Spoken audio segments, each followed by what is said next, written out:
आज की क्लास में हम सीखने वाले हैं प्रश्नावली 3.2 का चौथा क्वेश्चन। इसके पहले हमने प्रश्नावली 3.2 के तीसरे क्वेश्चन, दूसरे क्वेश्चन और पहले क्वेश्चन को अच्छे से हल कर लिया है और सीख लिया है। अगर आपने वो वीडियो नहीं देखी है ना, तो डिस्क्रिप्शन बॉक्स में लिंक मिल जाएगा, वहाँ से जाके देख लीजिएगा। ठीक है, तो चलिए आज स्टार्ट करते हैं चौथा क्वेश्चन और हल करते हैं। तो देखिए क्वेश्चन जो है वो हम पहले पढ़ के सुना देते हैं आपको। तो क्वेश्चन है, निम्नलिखित समीकरणों के युग्मों में से कौन से युग्म संगत या असंगत हैं? यदि संगत हैं तो ग्राफीय विधि से हल करिए और असंगत हैं तो मत हल करिए। ठीक है, यदि संगत आएगा तो ही हमें ग्राफीय विधि लगानी है, और अगर असंगत आता है तो हमें ग्राफीय विधि नहीं लगानी। फिर जैसे तीसरे में हल किया था, जितना सेम टू सेम उतना ही हल करके छोड़ देना है। ठीक है, तो क्वेश्चन को तो हमने लिख दिया है यहाँ पे, पहला, दूसरा, तीसरा, चौथा। आज सिर्फ दो ही क्वेश्चन को हल करेंगे, पहला और दूसरा। पहले दूसरे की तरह ही दूसरा और तीसरा है, और तीसरा और चौथा है। ठीक है, इसमें एक संगत है और एक असंगत है, इसमें भी एक संगत और एक असंगत है। तो आज हम पहला दूसरा हल करेंगे, तीसरा चौथा आपके लिए है। अगर नहीं हल होता है तो कमेंट करिएगा, हम तीसरा चौथा आगे की वीडियो में हल करके बता देंगे। तो चलिए पहला दूसरा हल करते हैं। देखिए पहला है x + y = 5। सबसे पहले क्या करते हैं, ये जो 5 है इसको इधर ले आते हैं। इधर प्लस में इधर आएगा तो किस में हो जाएगा, माइनस में। यानी कि x + y, इधर प्लस में इधर आया माइनस का 5, तो इधर क्या बचा, 0 बचा। इसको मान लिया क्या हमने, मान लेते हैं इसको समीकरण 1। ये दूसरा वाला समीकरण, इसमें से 10 इधर को लेके आते हैं तो क्या हो गया, 2x + 2y। 10 इधर प्लस में था, इधर आया तो माइनस का 10 हो गया। तो इधर 10 चला आया तो उधर क्या बचा, 0।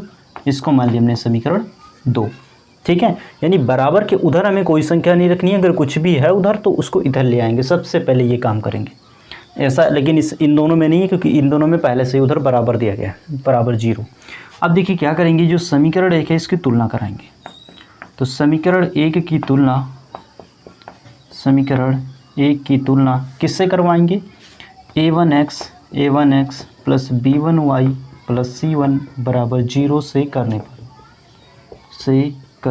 पर। ठीक है, अब इससे तुलना करवाएंगे तो देखिए क्या आएगा। पहले समीकरण में x हटा तो a बराबर कितना आ गया, a1 बराबर, x से x हट गया तो a1 बराबर कितना होगा, 1 होगा, क्योंकि x के आगे 1 होता है, y के आगे भी 1 होता है। यहाँ पे देखिए y हटा तो b1 बराबर कितना हो गया, 1, b1 बराबर हो गया 1। c1 का मान कितना हो गया, -5, c1 बराबर हो गया -5। उसके बाद समीकरण 2 की तुलना करवा देते हैं। तो समीकरण 2 की तुलना किससे करवाएंगे, समीकरण 2 की तुलना a2x + b2y + c2 = 0 से करने पर। ठीक है, यानी वहाँ पर 1 1 था और यहाँ पे क्या कर देंगे, a2 b2 और c2 तुलना कराएंगे। तो x हटा, a2 बराबर आ गया 2, a2 बराबर हो गया 2। y हटा, b2 बराबर भी हो गया 2, b2 बराबर कितना हो गया 2। c2 बराबर कितना हो गया, -10, c2 बराबर हो गया -10।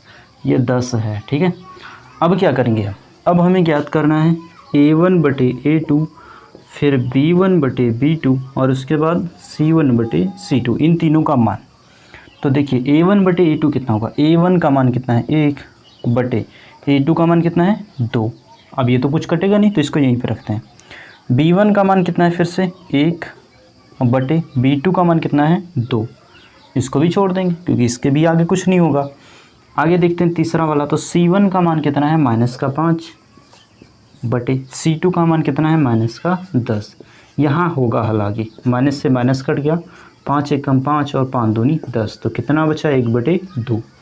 तीनों के मान क्या आ गए, बराबर आ गए। तो इसको हम किस रूप में लिखेंगे, a1/a2 = b1/b2 = c1/c2। तीनों मान किसके बराबर है, 1/2 1/2 1/2। तो यहाँ पर भी लिख देंगे 1/2। तो जब मान क्या होता है कि तीनों बराबर आए या तीनों बराबर ना आए, तब होता है संगत। और अगर कोई 2 बराबर आ जाए, तीसरा बराबर ना आए, तो वो असंगत होता है। तो यहाँ पे लिख देंगे, अतः दिया गया रैखिक समीकरण युग्म कैसा है, संगत है। ठीक है, कैसा है, संगत है। अब हमें क्वेश्चन में दिया था कि अगर संगत आता है तो उसे ग्राफीय विधि से हल करना होगा, और अगर असंगत आता है तो उसमें कुछ नहीं करना है। तो हमारा मान किस में आया, संगत आया। इसका मतलब है कि हमको ग्राफ ए विधि भी बनानी पड़ेगी, ग्राफ भी बनाना पड़ेगा। तो देखिए ग्राफ बनाते हैं। हमारे पास दो समीकरण है, एक समीकरण ये है, एक समीकरण ये है, ठीक है। तो हमें क्या करना, दोनों समीकरणों को हल करना पड़ेगा।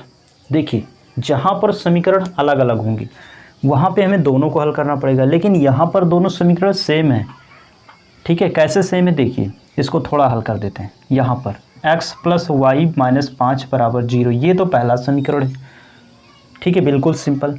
दूसरा वाला जो है ये 2x + 2y - 10 = 0। अब हम कह रहे हैं कि ये दोनों समीकरण सेम है, लेकिन देख तो नहीं रहा है, क्योंकि यहाँ पर x की जगह कोई संख्या नहीं, यहाँ पे 2 है, यहाँ भी 2 है, यहाँ पे 10 है 5 की जगह। तो कैसे सेम, देखिए ये इधर रफ कार्य में करना है, ठीक है, सिर्फ समझने के लिए। यहाँ से 2 कॉमन ले लेते हैं, कितना बचा, x + 2 बाहर गया, कितना बचा, y - 2 से अगर 10 को भाग करते हैं कितना बचा, 5 = 0। ये दो इधर गुणे में अगर उधर भेजेंगे 0 की तरफ तो क्या हो जाएगा, 0 हो जाएगा। इसका मतलब ये दो कहाँ होगा, ख़त्म हो जाएगा जब उधर भेजेंगे तब। मतलब बचेगा कितना, x + y - 5। अब देखिए पहला और दूसरा समीकरण एकदम सेम हो गया ना, इसका मतलब हमें सिर्फ एक समीकरण को हल करना है और मान निकालना है, ठीक है। तो यहाँ पर लिख लेते हैं x + y - 5 = 0 से, ठीक है, क्योंकि समीकरण 1 और समीकरण 2 दोनों हैं ये, इसीलिए सिर्फ इतना ही लिखेंगे, x + y - 5 = 0 से। एक काम करते हैं, y - 5 को उधर भेज देते हैं, तो x बराबर क्या होगा, देखिए ये 5 इधर प्लस में उधर जाएगा तो किस में हो जाएगा, सॉरी इधर माइनस में उधर जाएगा तो प्लस में हो जाएगा।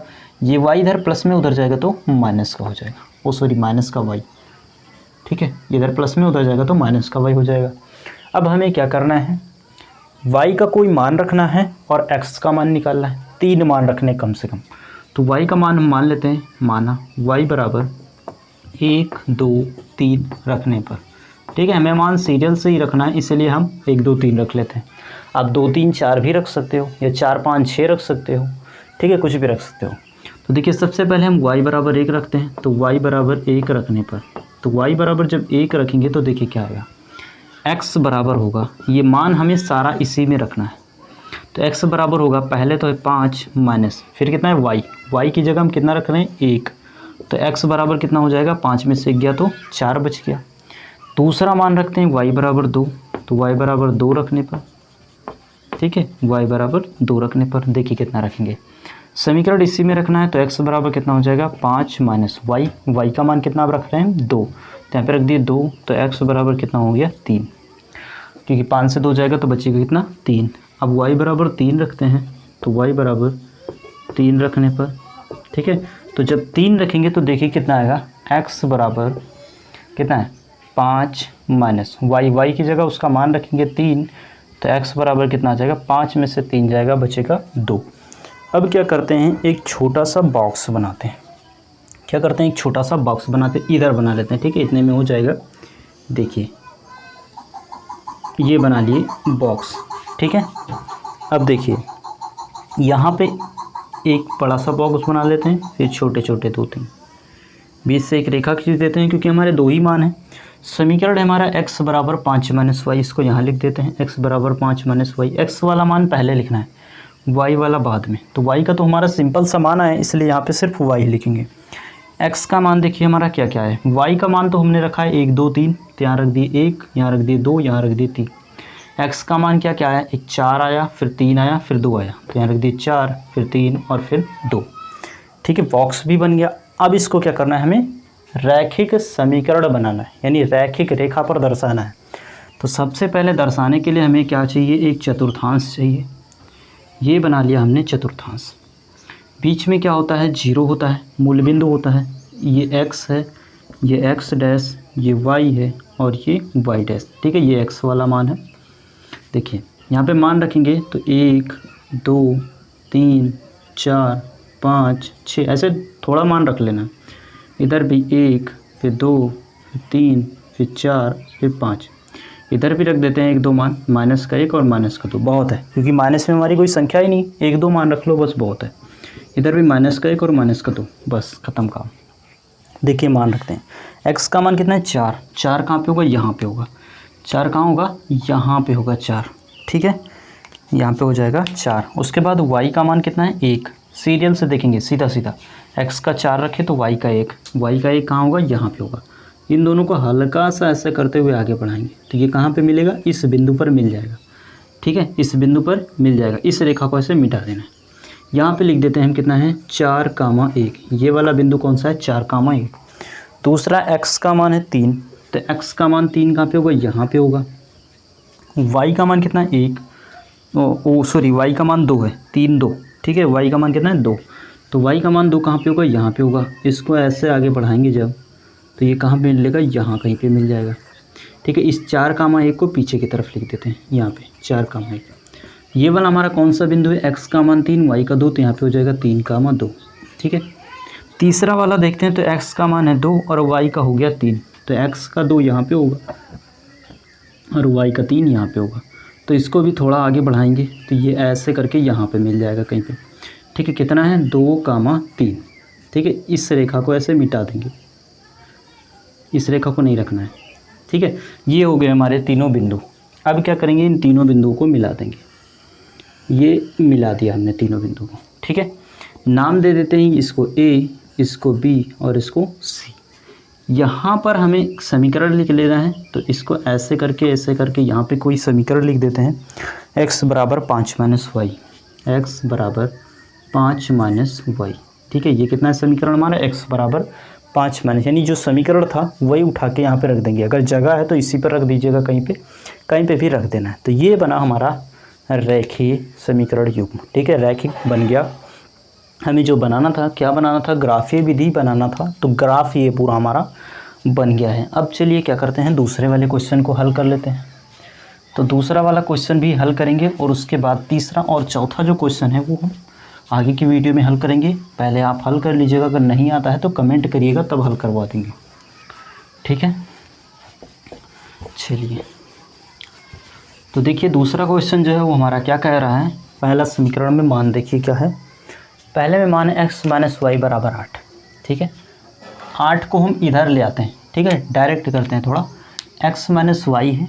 ठीक है, x माइनस वाई, ये जो 8 उधर है बराबर के ना, इसको इधर ले आएंगे। इधर आएगा तो माइनस का 8 हो जाएगा, निशान चेंज हो जाएगा। उधर क्या बचा 0, इसको मान लीजिए समीकरण पहला।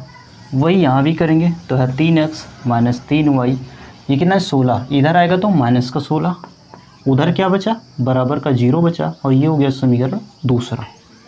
अब क्या करेंगे, तुलना कराएंगे किससे, समीकरण 1 की तुलना, समीकरण 1 की तुलना किससे करवानी है। देखिए a1x plus b1y plus c1 बराबर 0 से करने पर, तो देखिए जब तुलना करेंगे तो यहाँ पर भी x के साथ कितना है 1 है, x हटा तो a1 बराबर हो गया 1, a1 बराबर हो गया 1, साथ में 1 होता है। ठीक है, ये चीज़ हमेशा ध्यान रखिएगा। y हटेगा तो b1 बराबर हो गया माइनस का 1, b1 बराबर हो गया माइनस का 1, c1 बराबर हो गया माइनस 8, c1 बराबर हो गया माइनस का 8। उसके बाद क्या करेंगे, अब समीकरण 2 की तुलना करवाएंगे। तो समीकरण 2 की तुलना किससे करवाएंगे, a2x plus b2y plus c2 बराबर 0 से करने पर। अब देखिए तुलना करवाएंगे तो x कट जाएगा तो a2 बराबर हो गया 3, a2 बराबर 3, y कटा तो b2 बराबर माइनस 3, b2 बराबर माइनस का 3, c2 बराबर हो गया माइनस का 16, c2 बराबर माइनस का 16। ठीक है, ये हुआ। अब क्या करना है हमें, a1/a2 और फिर b1/b2 और उसके बाद c1/c2 निकालना है। तो देखिए a1 का मान कितना है 1/a2 का मान कितना है 3। अब आगे कुछ तो हल नहीं होगा। b1 का मान कितना है माइनस का 1 बराबर माइनस का 1/b2 का मान कितना है माइनस का 3, माइनस से माइनस कट जाएगा तो कितना बचेगा 1/3। तीसरा रखते हैं c1/c2, तो c1 का मान है माइनस का 8 और बटे c2 का मान है माइनस का 16। तो ये हल होगा तो माइनस से माइनस कट गया, 8 × 8 8 दूनी 16, कितना बचा 1/2। यानी हमारे दो मान तो बराबर हैं, पहला और दूसरा, लेकिन तीसरा बराबर नहीं है। तो असंगत होने के लिए क्या जो है परिभाषा उसकी असंगत की, कि कैसे असंगत होगा, तो असंगत होने के लिए कोई भी दो मान बराबर होना चाहिए और जो तीसरा वाला है वो बराबर नहीं होना चाहिए। अगर तीनों मान बराबर हो गए तो संगत हो जाएगा, तीनों बराबर नहीं है तब भी संगत होगा, लेकिन कोई भी दो मान ठीक है बराबर हैं और तीसरा बराबर नहीं है तो वो असंगत होगा। तो यहाँ पे हमारा A1 बटे A2 पहला और दूसरा मान बराबर है तो इसके बीच बराबर का निशान लगा देंगे, और सॉरी B1 बटे B2 है, B1 बटे B2, और तीसरा मान बराबर नहीं है तो इसके बीच बराबर नहीं का निशान लगा देंगे। ये क्या है C1 बटे C2। ठीक है, तो तीनों मान क्या है हमारे बराबर नहीं है, इसका मतलब ये क्या है असंगत है। तो लिख देंगे यहाँ पे अतः दिया गया समीकरण युग्म कैसा है असंगत है, असंगत है। ठीक है, तो सिर्फ इतना ही करना है हमें। अगर असंगत आ जाता है तो हमें ग्राफ व्राफ कुछ नहीं बनाना है, बस यहीं पर इसका क्या हो जाएगा आंसर हो जाएगा। तो हमने पहले और दूसरे दोनों क्वेश्चनों को अच्छे से बिल्कुल आसान तरीके से हल किया है। अभी आशा करते हैं कि तीसरा चौथा आप लगा लेंगे। अगर नहीं आता है तो कमेंट करिएगा, हम आगे की वीडियो में तीसरा चौथा क्वेश्चन ही हल करवाएंगे। तो जो लोग नए हैं चैनल पर वो चैनल को सब्सक्राइब कर लें और बेल आइकन को दबा लें और अच्छे से यूपी बोर्ड परीक्षा 2022-23 की मैथ और साइंस दोनों की तैयारी करें। साइंस की क्लास भी ऑलरेडी स्टार्ट हो चुकी है। ठीक है, तो मिलते हैं आगे की वीडियो में आगे क्वेश्चनों को हल करते हुए, यानी तीसरे क्वेश्चन को और चौथे क्वेश्चन को हल करते हुए। ठीक है, तब तक के लिए जय हिंद।